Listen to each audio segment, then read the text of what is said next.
a world-changing idea. Picture this. The beginning of the 1980s, Michael Jordan enters the court and the crowd goes crazy as he dominates every game with his mind-blowing skills. Spectacular night for the Bulls as Jordan has come up with another steal. Jordan to length of the floor, let's watch. Ricky Mahorn hustling underneath, can't get it to fall. Jordan to the hoop, being in the air, scores! Jordan became the name that defined NBA and professional basketball. He was a young NBA talent and a rookie, but the future was very bright for him. But there's something else going on. Something that would alter not only the basketball shoe market, but the entire sneaker market as well. Sitting on Jordan's feet is a pair of red, black, and white sneakers that are against the NBA uniform code of dress. But they're not just rebels, they're revolutionists. These shoes were christened Air Jordans, and they were about to revolutionize basketball shoes and lead Nike to legendary status. But how did it come up to such a state that a pair of shoes could dictate pop culture? And why do Nike sneakers cost so much? Get prepared to embark on a journey and learn about how Nike, a brand that didn't merely revolutionize a game, but became the game in itself. But before we jump in, make sure you smash that like button and subscribe if you're an OG Nike fan. The birth of Nike, from a dream to a global empire. Now let's take a trip back to the 1960s, where this story will start with Phil Knight, a middle-distance runner with a vision that extended past the finish line. Knight had an idea that was as promising as it was simple. To do so, it had to import superior quality, low-priced running shoes from Japan to break the monopoly of German companies like Adidas. He consulted with his former track coach, Bill Bowerman, who had been using different designs of running shoes to favor his athletes. The two began Blue Ribbon Sports in 1964, selling Japanese running shoes in Knight's car. But these two were not satisfied with just being middlemen of somebody else's products. Bowerman, always a tinkerin', found inspiration in the most unlikely of places. His kitchen. He should have been able to cater to all the kitchen needs of the house without having to travel far to get to the necessary utensils or equipment. He then took some rubber and poured it into a waffle iron to make a prototype sole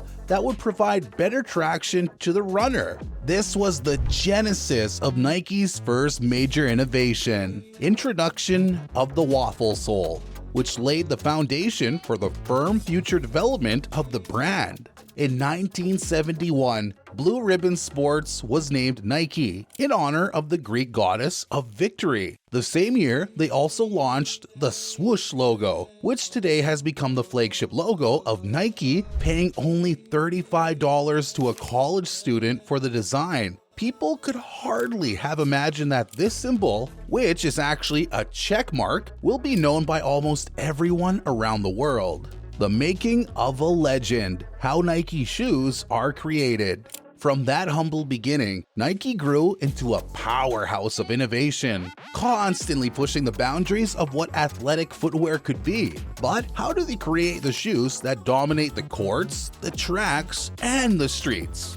Well, let's break it down.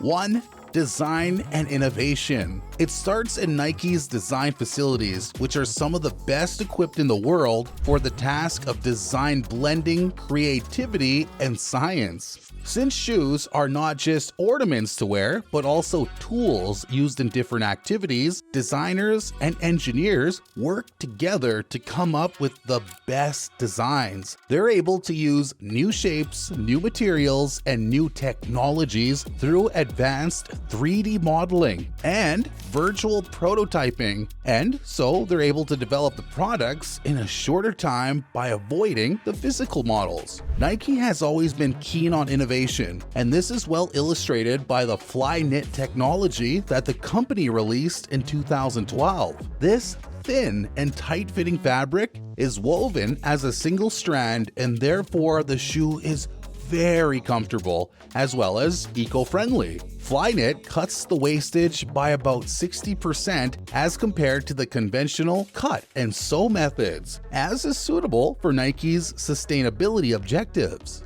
Number 2. Material sourcing.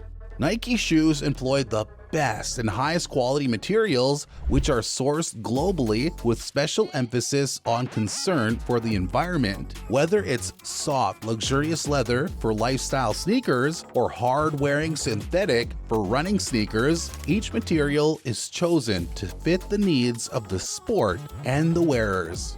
Nike has also grown in its recycling endeavors. For example, fly leather used by them consists of at least 50% recycled natural leather fiber, and Nike Air soles with at least 50% recycled material. This focus on sustainability doesn't only cut costs and minimize the environmental impact, it also adds to the image of the brand that is appreciated by consumers who care about the environment. Number 3. Manufacturing.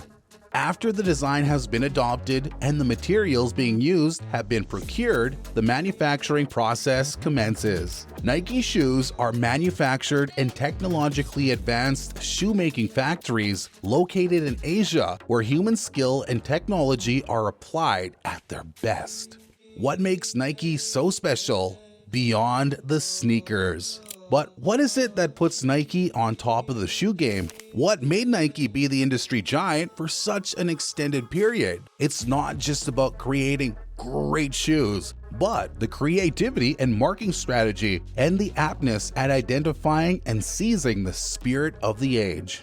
1. Marketing. Nike's well known for its marketing. They do not only sell shoes, they sell dreams. It makes perfect sense since Nike understands how to appeal to people's emotions, be it through phrases like, "Just do it," or the narratives behind the Air Jordan line. They also have learned the art of cooperation and have teamed up with everyone from luxury fashion brands to urban wear legends to produce capsule collections that cause a lot of excitement. Did you know that Nike had to pay $5,000 as fines whenever Michael Jordan wore their shoes on court, as the bright colored designs of the Nike Jordans kind of messed up with their uniform policies? I guess they were too much of a distraction and inconsistent with the overall aesthetic of the game. Nike, though, took it as a great marketing opportunity and decided to start a war against NBA's fashion policies. And guess what? Nike won the war and ushered in an era of increased acceptance for individual expression in fashion, especially among athletes. Number 2. Cultural impact. Nike is among the few brands that possess the capability of influencing and defining culture. They were quick to grasp the importance of athletes as endorsers, and having Michael Jordan, LeBron James, and Serena Williams as partners have placed the brand in the category of legends. Nike is not only associated with sports, but with the freedom to express oneself and empower yourself. And this is why Nike is loved by many. The price tag. Why Nikes are so expensive. However, the last thing we need to discuss is the price or the cost of this all. Why does it appear that one has to spend all of their money to get a pair of Nikes? It's not only when you see the swoosh on the side of the shoe. There are several reasons that have impact on the price. Number 1, research and development. Nike invests millions of dollars in research and development to design the next shoe sensation, just like how we discussed earlier. Number 2, premium materials. It's again associated with Nike's utilization of quality materials, as we have already discussed to some extent above, from its premium leather to its Flyknit technology as well as recycled material. Nike doesn't skimp when it comes to what goes into the shoes. Number 3, ethical manufacturing. Nike, like any other company, has received its fair share of criticism on the treatment of its workers, but has in the recent past changed for the better. They have embarked on measures to provide decent wages, a safe and healthy environment in their factories, as well as promotion policies for their employees. These ethical practices are expensive in terms of production, but are important in Nike's policy on corporate responsibility. Number 4. Marketing costs. Those iconic ads and celebrity endorsements don't come cheap. Nike's marketing budget is enormous, and the cost of these campaigns is factored into the price of their products.